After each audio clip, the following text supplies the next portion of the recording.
The final great war between humanity's greatest heroes and their vile nemesis had reached its climax. But this time the story doesn't center on some overpowered hero. Instead, our protagonist was just a mere grunt, diligently carrying out his duties on the battlefield. As a weak and nameless soldier, he was suddenly struck by a stray laser beam, piercing straight through his chest. An attack so overwhelming that he didn't even bother to resist. He simply let it tear through his body, and it seemed his story would come to an end right there. In his final moments, he cast his gaze around at his comrades in arms. They lay dead and scattered across the battlefield. And as for the so-called greatest heroes of humanity, well, they were locked in a fierce clash against humanity's sworn enemy, the Butcher, who went by the name Liquidator. Among the heroes, 4 courageous warriors stood out from the rest. Each one possessed unique traits and incredibly flashy powers. And then there were guys like our buddy, the Foot Soldiers, thrown into battle like cannon fodder. They were essentially mindless NPCs, standing in a corner with no dialogue, whose sole purpose for existing was to be sacrificed. He felt pathetic, thinking about how little he had contributed to this war. If only he had been born with some kind of talent. But no matter how powerful those heroes were, they didn't stand a chance of winning this fight. The Liquidator cut them down as easily as if he were slicing cucumbers. A single, decisive blow was all it took to wipe them all out. It turned out that the monster had just been toying with his prey the entire time. The fate of humanity was finally sealed. Or at least, that's what Gray Lee thought. Just then, he remembered his heart had been torn to shreds. Yet somehow he was not dead. The next thing he knew, he was standing in the middle of a desolate wasteland. Before him stood an omnipotent entity, who offered no explanation for what was happening. The mysterious man declared that Gray's body had been healed, but the crazy part was that he had healed himself, using a power that had been buried deep within him all along. This entity added that Gray was actually stronger than Liquidator, the monster who had slaughtered the heroes like weeds. However, he wasn't sure if Gray could control that power. So for the time being, the entity lent our buddy a fraction of his own strength, just enough to take down the Liquidator. Back in the real world, Gray's sword was instantly enveloped in a mysterious energy, a gift from the powerful being. Wasting no time, he immediately put this new energy to the test, to see if it was the real deal or just empty words. It turned out this power packed an incredibly powerful punch, so much so that Liquidator himself had to praise Gray's strength. But it still wasn't enough. As Gray lunged in for another attack, he couldn't follow through with it. Bam! He was sliced in half just like the others, blood gushing from his bisected body, while Liquidator, strangely, complimented him once more. He was the first person to push Liquidator to the point of using his full power, but Liquidator was about to face another surprise. Gray was not down for the count just yet. That dark energy was now fueling him. His lower half, which had vanished just a second ago, had now regenerated. His body was entirely composed of dark energy, wielding a colossal greatsword, looking absolutely badass. If you're enjoying this, don't forget to give Miss Manhwa a like and subscribe to the channel. Who would have thought that someone could actually make the Liquidator flinch? The enemy had no choice but to erect a honeycomb shield to protect his sorry life. Gray no longer even looked like a human being. He descended with his massive blade, and the impact created literal shockwaves in the air. The shield shattered into glittering fragments of light, and the smug bastard finally had to take the full force of the blow. Now, the bastard was actually wondering if what he was fighting was even human. Hell, he wasn't even sure if Gray was alive anymore. Meanwhile, our buddy was wondering the same thing about himself. But right now, all that mattered was this fight. And yes, this freak was as tough as nails. But our boy was just as determined to settle the score and take this bastard down. He wouldn't stop until this threat was eliminated. He unleashed another ferocious slash, and this freaking weirdo started bleeding some grotesque golden blood. In response, the freak cast some kind of high-level spell and sprouted angelic wings. It seemed like he was manipulating time itself. Day turned into night, with the moon shining down like a spotlight from the gods. The scene was quite impressive, and Gray acknowledged it, but not impressive enough to shake his confidence. He went full throttle, launching a preemptive strike aimed directly at Liquidator's neck. But surprisingly, the sword couldn't break through. Another strange shield of some kind surrounded him. Then he started spouting nonsense that went right over my head. Apparently, in this true Twilight dimension, nothing could harm him, or at least that's what the bastard claimed. He told Gray to look up at the sky, to see just how hopeless his situation was. Well, our curious buddy looked up, and saw a bright star, like something glowing with insane intensity. Then boom, The thing came crashing down like a damn meteor and wiped Gray from existence. The liquidator stood there victoriously, staring at the massive crater that was left behind. But luckily, the mysterious entity from before reappeared, just in time to rewind everything and send our buddy back to the past with a single mission, which was to save the world. By the way, the mysterious man's name is Kronos. Apparently, he and Liquidator have some history together, but no one is telling us what kind. Anyway, back to our boy. He opened his eyes in a peaceful green neighborhood right after his regression. The place was quiet, serene, and truly picturesque. It turned out he was in his hometown, Renato Village, and not just his hometown, but a past version of it. He had been sent back nearly 15 years into the past. It seems Kronos had kept his promise.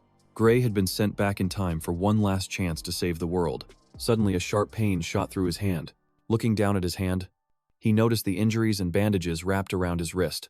Now that he thought about it, this was the period in his life when he was basically a punching bag for Belder and his goons. But with this new lease on life, it would be pathetic if he still allowed himself to be bullied. Then again, there was no way he could face those guys head on.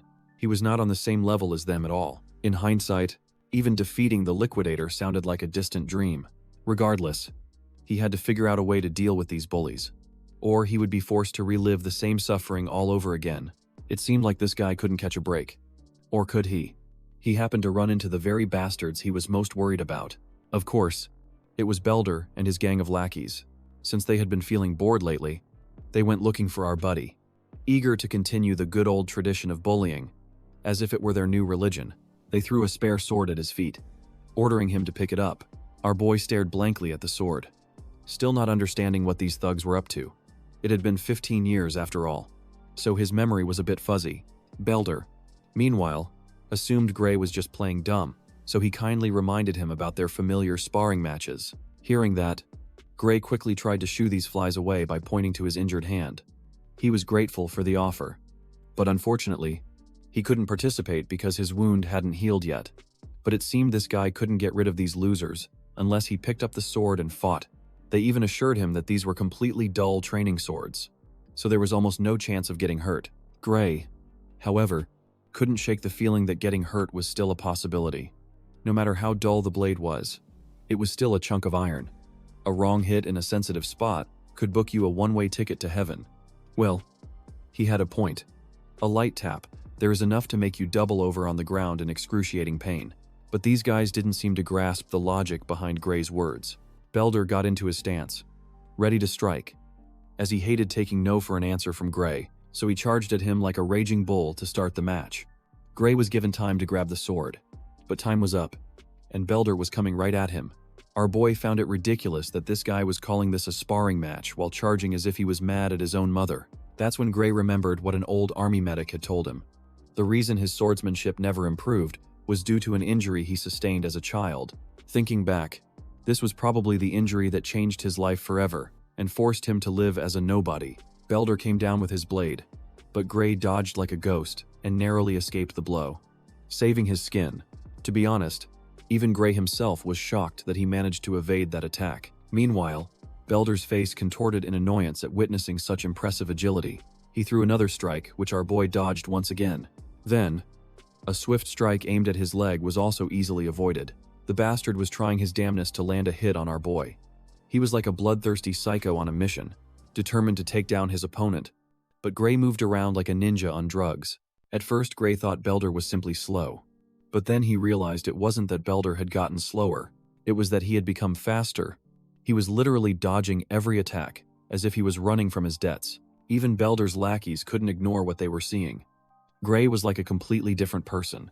He might not have the same body as before, but he still had the memories of every battle he'd fought. With all that experience logged in his brain, his body was basically running on autopilot. He barely even had to try to dodge those hits. Then Gray grabbed the sword to continue this sparring match, which didn't feel like a spar anymore. Belder was getting lost in his own ego, trying his best to crush Gray under his dull blade. But our boy had had enough.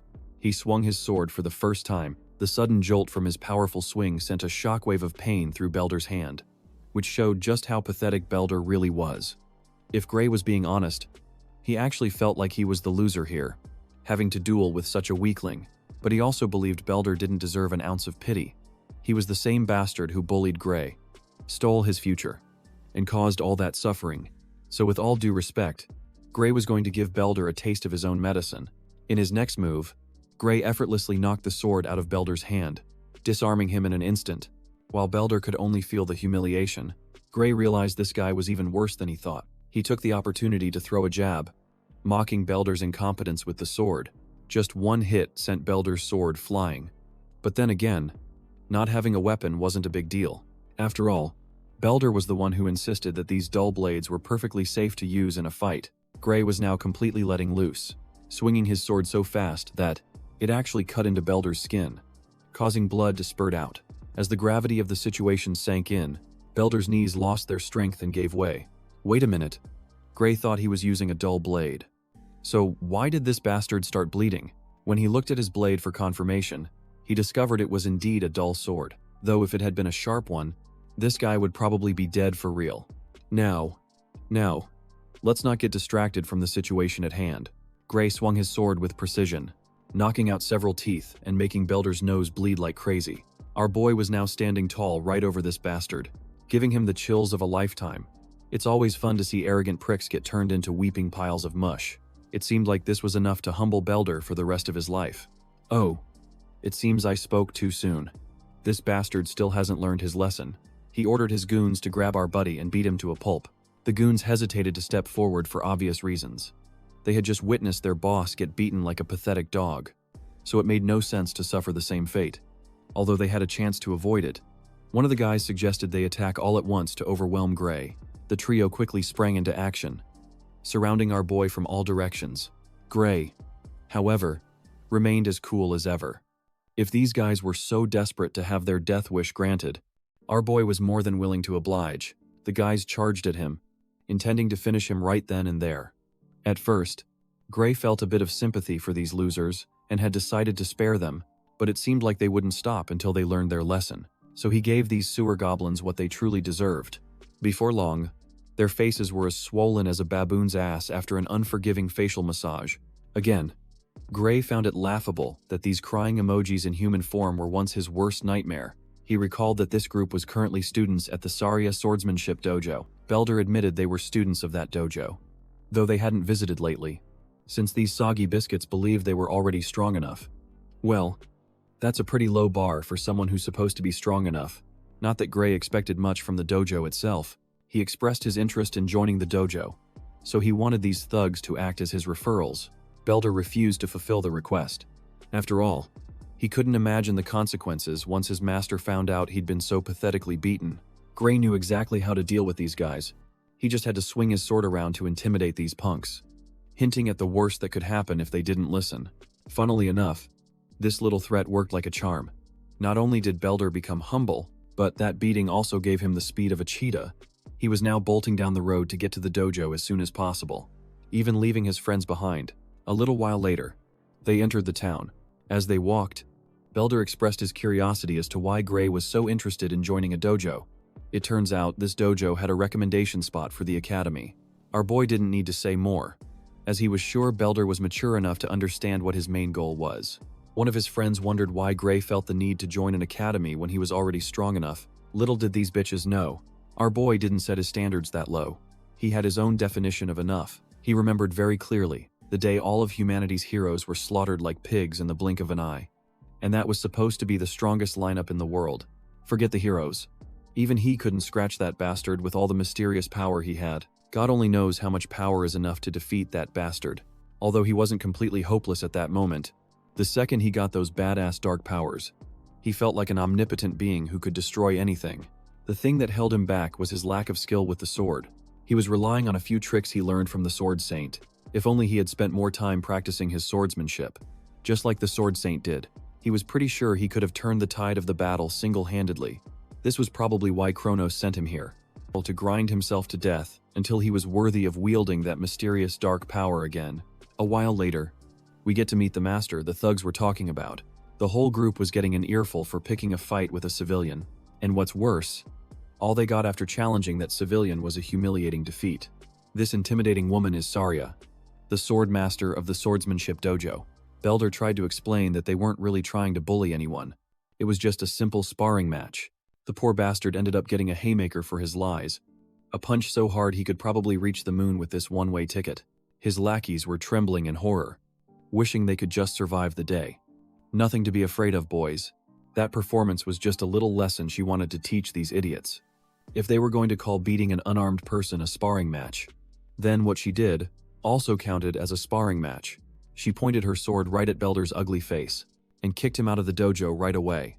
Not just him, but his lackeys as well. And just like that, the pathetic lackeys carried their pathetically defeated leader and pathetically walked out. She immediately turned around. She sat down and apologized to her new recruit on behalf of her former students who had caused him so much trouble. Our boy ignored the apology. Getting straight to the point, she heard he wanted a recommendation letter to the academy, which our boy confirmed to be true. Since Belder and his second-rate crew caused him so much trouble, she was willing to write him a recommendation letter, although before she did that, she wanted him to prove his worth. The two opponents stood facing each other, Wooden Swords in hand. Being the senior, she generously gave him the first chance to strike, and so the exchange began. They moved so fast that all they left behind were after images from their frightening blows. All the while, Saria was doing her job, which was to assess our buddy's capabilities. She could see his swordsmanship was quite practical for his age. It was as if he had been through countless battles before. Now it made sense why those idiots got their asses handed to them by a single person. His style was mostly self-taught, but at times, his swordsmanship resembled what was taught at the academy, which probably meant someone might have taught him, though his techniques were still raw. But one thing was for sure, he had a lot of raw talent that needed to be honed to its full potential. She had basically found a diamond in the rough. Now that she was done assessing him, she decided to end the match with the final blow she was about to unleash. Our boy braced himself and easily parried her attack. This frightening dance began once again. This dude was literally parrying every single one of her attacks as if he was allergic to taking damage. This was making the woman more and more anxious. The lack of hesitation on his part was throwing her off. It was as if no attack she tried could even phase his stance. Dumb. She even started to feel annoyed with herself. She never expected to go all out in a sparring match that was only meant to assess this young boy's capabilities. She was so overwhelmed that she started to feel scared. For a moment, he looked like a demonic entity about to unleash something terrifying. After surviving the final swing from our buddy with ease, she realized it was just a wild swing. After that frantic swing, Gray started to feel tired and his energy levels dropped. The woman saw him slouching and mistook it for a weakness in his defense, so she lunged forward like a fierce cat, only to find herself in an immediate checkmate. Virgil's daughter from another universe was speechless, just when she thought she found a winning move and was ready to take our buddy down. The tables had turned. The broken wooden sword fell to the ground, while Gray found himself confused. For a brief second, he had reconnected with the path to the dark power he received during the battle against Liquidator. The fact that he used a bit of it now meant he could still access his abilities, even after regressing to the past. But then it happened. An intense wave of pain engulfed his body, causing him to drop to his knees. He couldn't even stand on his own. While Saria grew concerned about his condition and wanted to help, even after using just a fraction of his power, Gray realized that his current body couldn't handle its full potential. Despite that, he forced himself to stand, even as his body trembled. After telling her he was fine, he was still in the hospital. Gray found himself lost in thought, realizing he could barely stand, which highlighted how efficiently he would have to use his abilities. Oh, he was also contemplating revealing information about his power to the seasoned swordswoman before him. Saria just looked at him with a face of complete loss and confusion. Meanwhile, our buddy assessed the situation with a clear head and concluded that he shouldn't tell anyone what happened. After all, who would believe his ridiculous story? And it's not like he could control his dark power at will to prove his point. Keeping that in mind, he came up with a naive excuse that he had simply overexerted himself. But as for the swordswoman, she didn't believe him for a second, thinking he sounded ridiculous with that excuse. There was no way he could have sliced her wooden sword when they were fighting with blunt weapons in the first place. She proved to be quite sharp, to the point of understanding that Gray was hiding something from her. Virgil's daughter pointed the remains of her sword at our buddy, prompting Gray to ask if there was a problem. It was clear from how he handled his reaction that she understood he didn't want to talk about anything right now. Instead of challenging him on it, she respected his decision and asked about his initial concern in getting a recommendation letter to the academy. Our buddy confirmed this, sharing that he heard she could help him with that. Zarya didn't deny it either. She highlighted that, with just her authority, she could help him get a recommendation to the Royal Swordsmanship Academy, the best educational institution their kingdom had to offer.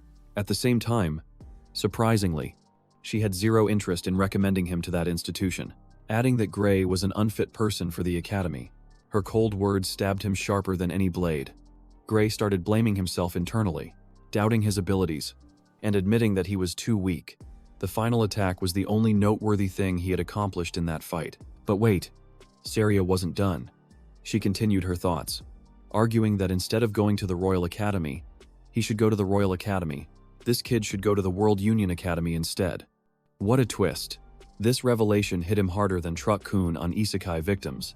Although the Royal Academy was their country's best academy, the World Union Academy was the best in the entire world. This institution was considered the pinnacle of swordsmanship. Gray was dumbfounded, since this magical academy was responsible for producing the strongest combat team, including people like the Sword Saint Amy. He immediately confronted Saria, questioning if he was qualified to attend such a prestigious institution. Funnily enough, the girl shattered his expectations, pointing out that in his current state, there was no chance he could even step through those doors. The swordswoman knew that even Gray was aware of his shortcomings, especially when it came to his pathetic physical condition now. When it came to the Royal Academy, the kid could have worked a miracle with just his swordsmanship skills, but that wasn't true for the World Union Academy. So yeah, this guy was screwed if he didn't train his ass off. Even Saria was amazed. The kid had a miraculous talent for swordsmanship, but a scrawny body. Doubt started to creep in, genuinely making Gray worry about the monstrous opponents he would face at the World Union Academy. It wasn't a walk in the park, and with his current body, it was completely impossible. Seeing his dejected state, Saria pointed out that he was giving up too quickly, even though there were still 9 months until the Academy's entrance exam. Again, not confident in his abilities, Gray thought that even that amount of time wouldn't be enough for him. Despite her efforts to encourage him, even Saria agreed that it was too short a period. But even so, she was still giving him a chance. The swordswoman wanted him to trust her for the next 9 months, because during this time, she was going to make him go through hell and back. Yeah. Something tells me she's going to hire David Goggins and make this guy run 3 ultramarathons and do 6,000 pull-ups. Anyway, Gray admitted that even though he didn't want to suffer, he didn't have any other choice. Declaring himself ready, he hoped that the swordswoman would take good care of him. Saria was amused by his determination to move forward. At first, you might think it's a good sign that they're starting off on a positive note, but the atmosphere immediately shifted to one of sheer terror. As Virgil's daughter officially announced the beginning of the hellish training, Gray's painful trials began. He trained like Goku and honestly ate like him too. She was literally putting him on a bulking phase. He also had to deal with some questionable dishes, but his teacher was relentless and made him go through everything. Their sword fights continued as usual, with the goal of honing his techniques. And then 8 months passed, as fast as a blink of an eye. Congratulations to Gray for getting a ripped body after that long training process. Even Saria was here admiring his physique. Now that they had come this far, she had nothing left in her arsenal to offer him. He was ready to go out into the real world, but her relaxed attitude confused Gray, because there was still a whole month until the entrance exam. Virgil's daughter reminded our buddy that he would have to spend a lot of time traveling to get to the exam venue, which was why he had to leave early. As a final token of appreciation, Saria gave him a bag of money, ensuring him an easy journey, covering his expenses for that month. What a true teacher. As for our buddy, he still didn't feel right about leaving so early. Her aggressive approach was making him sad, because he thought his teacher was pushing him away like a burden. Smiling at his response, she thought he was overcomplicating the situation. Suddenly, Gray mentioned a rumor about a nearby goblin nest, which caught Saria's attention. He also pointed out that the village was completely unsafe with the lack of security personnel. The swordswoman also confirmed the existence of that nest, as it was recently discovered. At the same time, she smiled at him, believing that nothing bad would happen. If the worst-case scenario occurred, they would just have to rely on the help of the royal capital. Even though Gray was worried, she thought his only focus should be on taking the exam, without any wandering thoughts. In his head, he was dead certain that his teacher was lying, comforting him so he wouldn't have to worry. The royal capital would never send aid to a small village, and when the village was attacked and destroyed by the goblins, that would inevitably lead to Saria's tragic death. In his past life, he knew she had died facing the battle alone. Anyway, he didn't tell her any of this and just accepted the situation, thanking his teacher for all her help. Gray planned to leave immediately. Receiving a smile from Saria, she and her 2 voluptuous grapefruits were cheering for him to pass the exam. A few days later, we see her walking through a dangerous path to the nest. Here, human skeletons were gruesomely hung on trees as a warning. Saria was trying to track the nest using the information received from the scout. Seeing the blood trail ahead, she knew that danger was lurking. But before she could do anything, the swordswoman was startled by the familiar voice of her disciple. He was sitting on a tree branch. He asked his beloved master where she was going so late at night. Receiving a surprise appearance from him, she asked him what he was doing here when he was supposed to be focusing on the academy. Jumping down to the ground, he taunted her for asking him when he should be the one doing that to her. She had lied to him when she said she would ignore the nest situation and let the royal capital handle it. Making an excuse, Saria explained that the royal capital refused to come due to their personal issues, which was why she was taking matters into her own hands. She was confident in her sword skills, believing that whatever was in that nest, she could defeat it. Especially after receiving the scout's report, Saria revealed that her opponent would be an elite goblin, and the minion monsters ranged around 50 creatures besides the boss. She knew fighting the monsters would be tough due to their numbers, but that didn't stop her from going. By the way, even Gray admitted that an elite goblin wasn't strong, at least not enough to defeat a woman of her caliber. However, the special thing about goblins is that their unique advantage comes from their brains and overwhelming numbers. With so many of them in that nest, Saria would surely die if they managed to surround and overwhelm her. Also, our buddy knew one thing with absolute confidence. Thanks to his knowledge of his past life, letting Saria take on this mission alone was like sending her to her death. And in the end, the village would also be destroyed because there would be no one left to protect it. That was the dark future he had already experienced. With that in mind, the young disciple asked to team up with her, but his master was not having it, saying she was fine on her own, instead of wasting time trying to convince her that she wouldn't be enough. Gray cleverly told her that he wanted to gain real combat experience. He even deliberately tried to make her feel guilty, asking if she was afraid he would become a burden in her way. Although he was smart, his master still pointed out the ridiculousness of what he just said. The difference in their skills was almost non-existent at this point, to the extent that she struggled to fight him in sparring matches. Even after considering that fact, Saria still reminded her disciple that a real battle was much different, especially when you factor in a monster nest like this one. This mission had a huge risk, which was why she didn't want Gray to risk his life, at least until he had more combat experience. Her disciple was disappointed to hear her resolve. After all, Saria wasn't changing her stance, so he resorted to his last option, an idea he wanted to share with his master. At first, she was surprised, until Gray bluntly challenged her to a match, promising to knock her out and kill her, and then go face the goblins by himself. The situation became tense. The disciple had just challenged his master to a real fight, his sword pointed at her. Gray waited for her reaction. Realizing that her student was as stubborn as she was, Saria admitted defeat. She didn't want him to go alone, so she went back to his previous offer of going together. All she cared about was him coming back in one piece. And yes, the One Piece treasure is real. The two of them teamed up and ventured into the forest to confront the monsters. Night fell, and eventually, the master and disciple discovered the location of the nest. The smart monsters had used their surroundings to their advantage. They had built a nest with no escape route, in case anyone dared to come this far to challenge them. Saria thought these creatures must be very confident in their abilities, while Gray thought it was actually a disadvantage for both of them, since they would have to fight carefully, observing from a safe distance. She was quite surprised. The boss was nowhere to be seen in the crowd, which made her wonder if it was hiding in the tent. If so, that was a good thing for them, because this way, they would be able to eliminate many minions before the elite goblin could confront them. To discuss a battle strategy, Saria instructed her student to target the monsters from one side, while she would take care of the other side. Putting the plan into immediate action, they both sprang into action with swords in hand. The showdown began. Before the monsters could even understand what was happening, the majestic Saria was already on top of them, delivering a clean headshot, turning the creature's head into a soccer ball as it fell to the ground. With the first monster down, the remaining ones mumbled and growled at each other in their language. The entire group was enraged and went into murder mode, preparing their weapons to eliminate the intruders. But that didn't matter, because our buddy was in beast mode with the way he was slaughtering the entire horde. This guy was a one-man army, slashing through multiple monsters at once. The elegant Saria was no slouch either.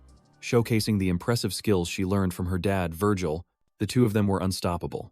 Gray and Saria perfectly covered each other's backs. Within just a few minutes, every monster in sight had been turned into their trophy. By the way, she was really impressed with Gray's unwavering determination in a real battle.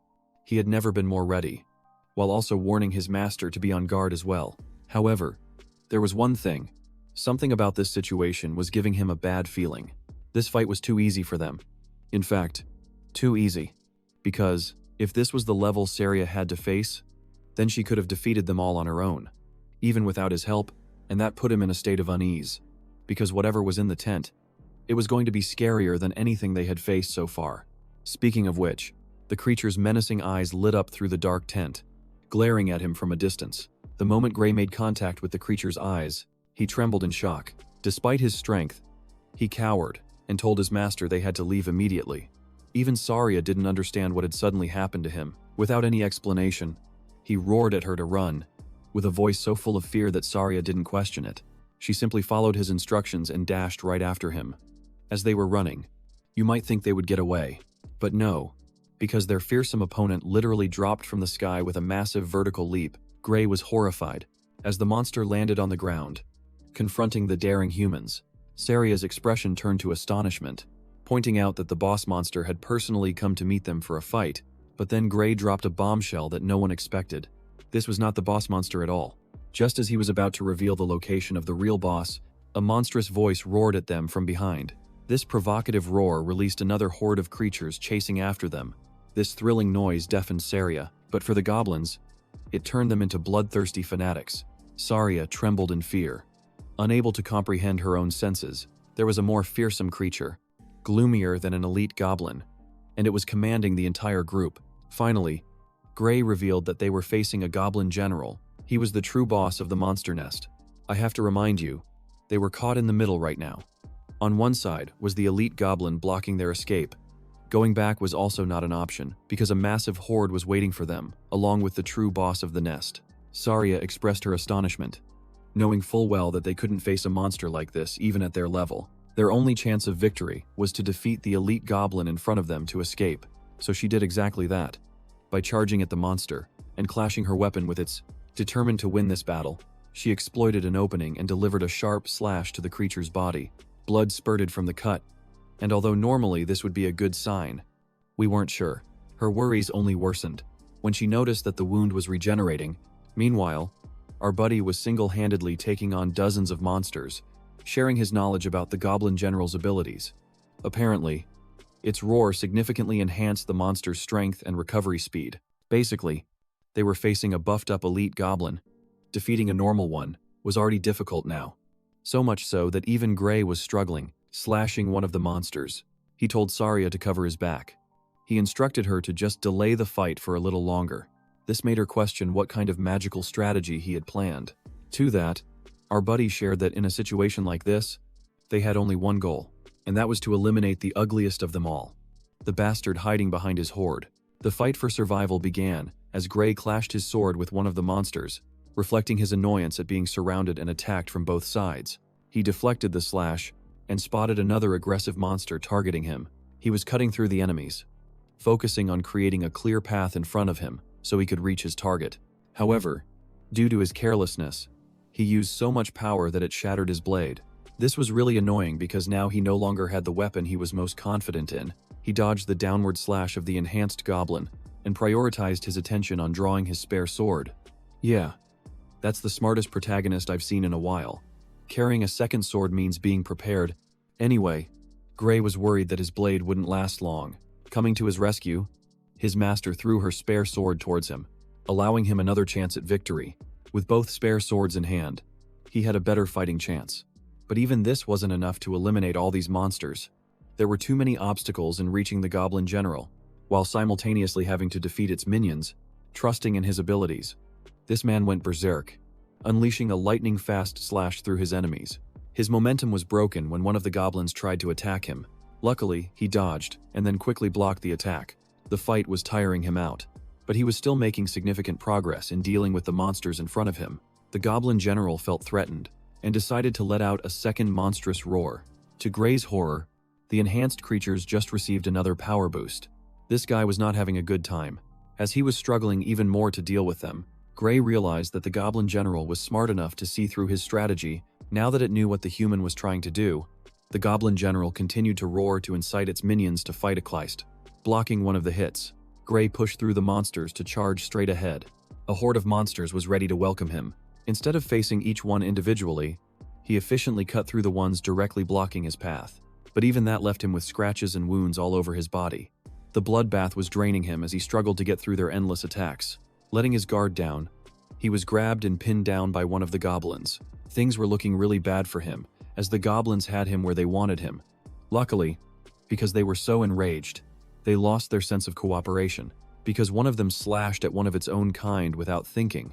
Gray internalized that their strategy was probably to weaken his swords. While he was lost in thought, a Giga Chad goblin threw a powerful punch to crush his head. This was a life or death situation, and he obviously couldn't let himself get hit, so he used his sword to minimize the damage.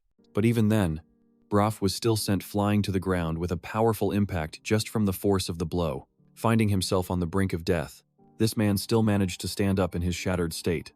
That's the definition of a badass. With the previous attack having destroyed his spare sword, he was now left with only one sword and dozens of goblins to kill, as well as their boss.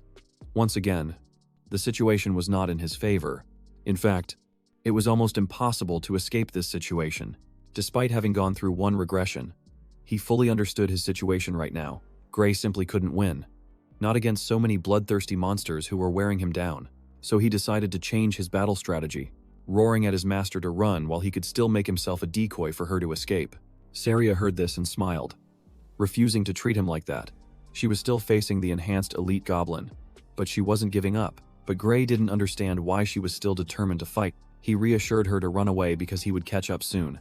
But Saria refused his offer, horrifyingly revealing that she had lost the ability to run. She had a deep gash on her thigh, turning Gray's hopes to ashes. Even that approach was now impossible. There was no other path left, except to march towards his death, swinging his blade in a rage. He thought about why he had been regressed. Despite carrying such a heavy purpose, it was all about to end. Tragically, our buddy's last sword also chipped and shattered into pieces. Yet he still didn't accept the truth. Even after losing his weapon, Gray refused to see this as the end of his life. If only he could use the power from the future, the fearsome ability that matched Liquidator and could injure him. If he could use it for just a moment, these monsters would be torn to shreds. Intensely imagining the feeling he had experienced that time, he channeled energy into his broken sword, entering a meditative state, and when he opened his eyes, Gray was no longer the weakling he used to be. A single dark flaming slash annihilated the goblins, turning them to dust with his fiery black sword. Even Saria couldn't understand what was happening, but it seemed our buddy was still in control. Even after tapping into his dark power, he still smiled at her in relief. In the next few seconds, Gray slashed through every creature in his sight, including the Goblin General. Even his master couldn't comprehend what the hell had just happened. She was too busy focusing on the elite goblin in front of her. But now that the Goblin General was killed, the enhancement ability seemed to have disappeared. Saria understood that now, she could easily kill the monster, as it no longer had the ability to regenerate. Using a Walmart version of Judgment Cut End, she slashed the creature down, declaring that the elite goblin was nothing without its master. They finally won. They both managed to fight against all odds and win the battle. Despite miraculously defeating a whole horde of goblins, Kratos could still win the fight. Gray still apologized for breaking her sword. Saria told him it was nothing compared to saving her life in return. She collected the sword and wanted to confront him about the technique he used at the end. But before she could finish her sentence, our buddy fell to the ground, completely unconscious from the after effects, leaving his master to scream his name in worry. The perspective shifts to Gray's inner world. He wondered about his surroundings, and saw nothing but a floating chained door in front of him. He was confused until the door released the same kind of dark energy he used through his ability. A sudden realization dawned on him. This was his own power. He wondered what would happen if he managed to break that door. After all, he could get that power and make it his own. Determined to try, he moved forward, but as soon as he took his first step, a feeling of death enveloped his body, scaring him to his very core. And that was just after taking one step. Gray was so scared that he had to back away. He didn't have all the answers about the source of his power. But one thing was made clear to him right now. If he dared to provoke the use of his power in his current state, Without a doubt, he would die. And that wasn't just a light statement, because the feeling was so terrifying it made him cry. From the void, a voice crept into his mind, praising him for his recent decision. Before Gray could process it further, he woke up in a panic in his bed. His master was right by his side, glad that he had finally woken up. Worried, he asked where he was. She explained that she had brought him to the village infirmary as quickly as she could. This guy had actually been unconscious for 5 whole days. And I'm glad the author didn't say 3 days, like all the other stories. Anyway, she had been very worried about his life. While Gray was coming to terms with the fact that he had to recover for almost a week due to the burden of the technique he used, even Saria thought he had pushed past all limits in that battle. That was the definition of defying all odds. However, she was still concerned about his physical condition and asked if he could move well. To test it out, our buddy tried to raise his arm, but he couldn't do anything. He could barely use it after expending so much energy. But with his current condition, there was no way he could hold a sword with an injury like this. Well, there's also no way he can handle himself. So he has to solve this problem quickly. Then there was the bruise on his hand, left after the battle. Saria grew even more worried about his condition, knowing that he couldn't move his body well. Gray confirmed that he was helpless at the moment. Even his master admitted that his arm wouldn't be returning to normal anytime soon, revealing that every bone in his arm had been shattered. This revelation surprised our buddy, because strangely, he didn't feel any pain at all. That was actually thanks to the magical medicine treatment he had received. Our buddy's jaw dropped, because these things were supposed to be extremely expensive, and she had just used a dose on him. Saria explained that there was nothing to worry about, as the village chief had personally rewarded them with it. The boy couldn't believe what he was hearing.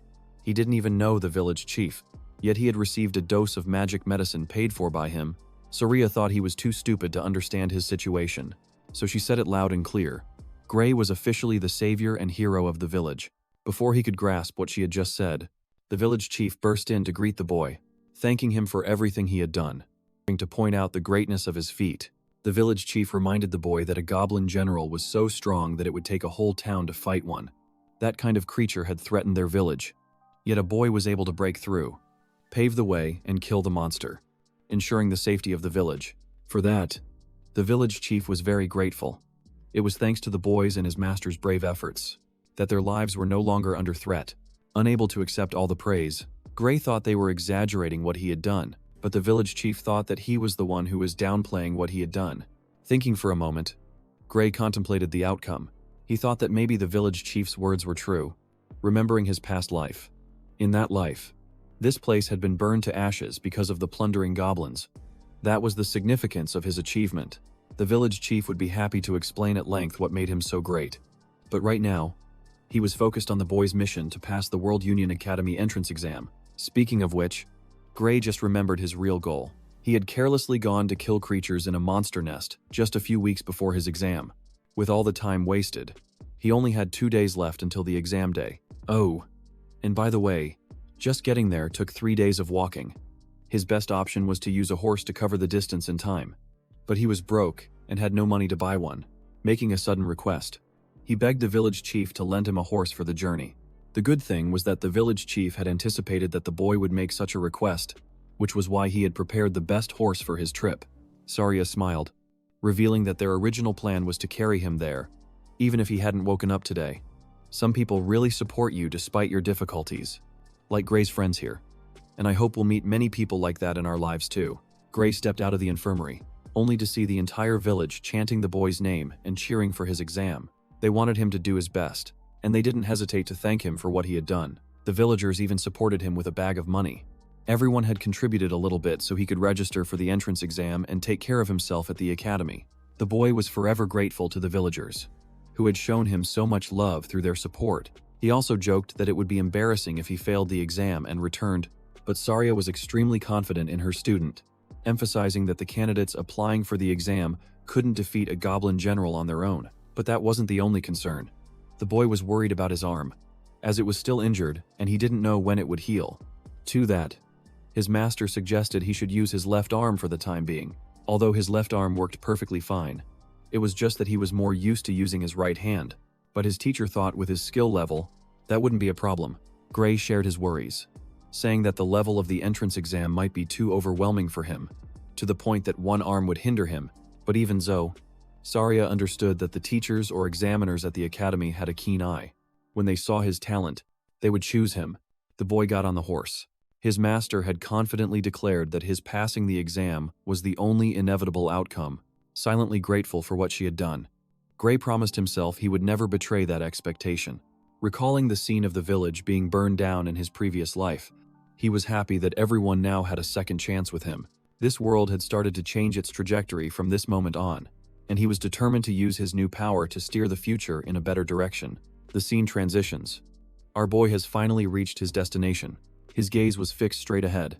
He was completely overwhelmed by the majesty of the World Union Academy. In the arena, the examiner announced the distribution of exam tickets. Asking all candidates to remain in their positions, a quick glance showed that the number of applicants was as dense as an ant colony. But only 20 lucky ones would get a spot in the class. Everyone was whispering about the changing number of spots each year. Some years the academy accepted as many as 50 people, but there were also rare cases where only one person was accepted.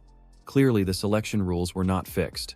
Anyway, Professor Ariel captured everyone's attention as she stepped forward. She asked the candidates to prepare to receive their exam tickets, which were being prepared for distribution.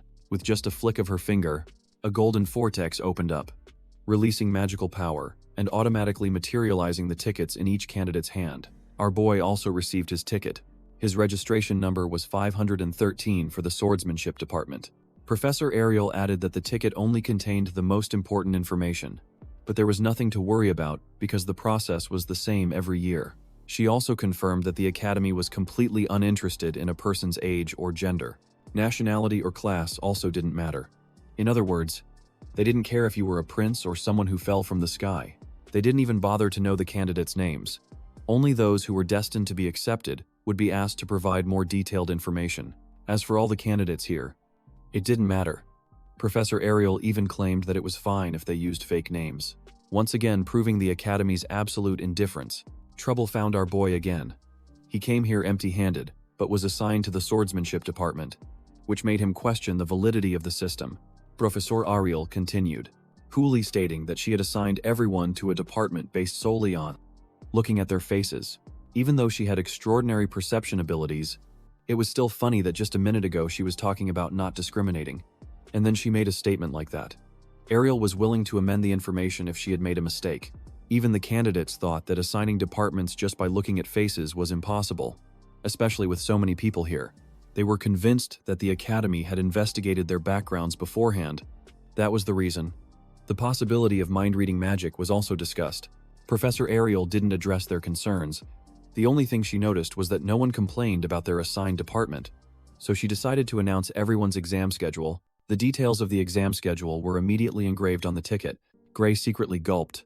His exam schedule fell on the very first day, giving his injured arm no time to recover. Ariel revealed that this exam would only happen once, and it decided everything else. If a candidate was late, immediate disqualification was the inevitable result. She also reminded them that their schedule was fixed and would not be changed or disputed upon request. This was truly bad news for Gray, who was struggling with his injury. He could only pray his body would perform a miracle and recover by tomorrow. The next day arrived, and you know what happened. The poor boy's arm didn't heal at all. He had no choice but to take the exam in this condition. Gray's registration number was called. He frustratingly stepped forward. He tried to calm himself down in an effort to remain optimistic about the current situation, checking his left arm. It seemed to be fine, and he could also move his right arm if he used enough strength. His current strategy was to carefully observe the examiner's moves and figure out a winning tactic from there. He was watching a match between a candidate and an examiner. The contestant blindly charged forward to attack, but when his attack ended, the examiner stood there calmly and leisurely, waiting for his next move. The candidate dragged his sword again to perform another slash, but even that blow became hopeless. It was blocked. And not only that, the examiner deflected his blade, before delivering a decisive blow that sent him flying far away. As his body hit the ground, the examiner concluded the result of the exam, asking him to leave the premises. You might think that maybe Gray had figured something out, but the funny thing is, this guy had actually given up and accepted that he was about to get his ass kicked. His registration number was announced, inviting him to the arena. Don't forget to give Gray a like for encouragement. Gray assessed his chances, realizing that he clearly couldn't defeat an examiner who had destroyed a bigger candidate than him.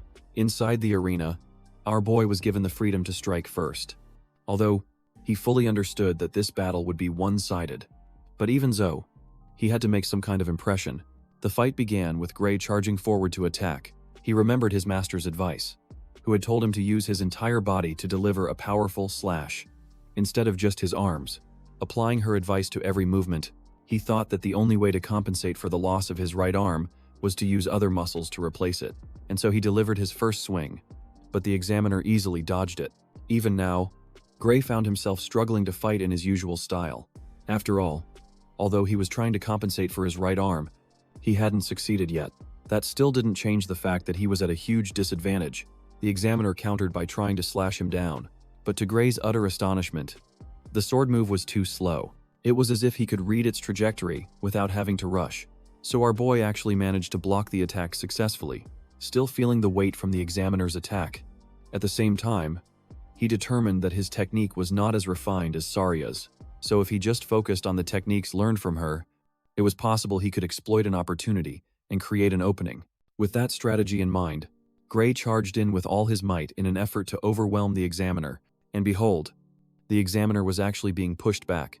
Gray's speed was his Achilles heel. Gray felt more confident, realizing that he could easily take down this examiner.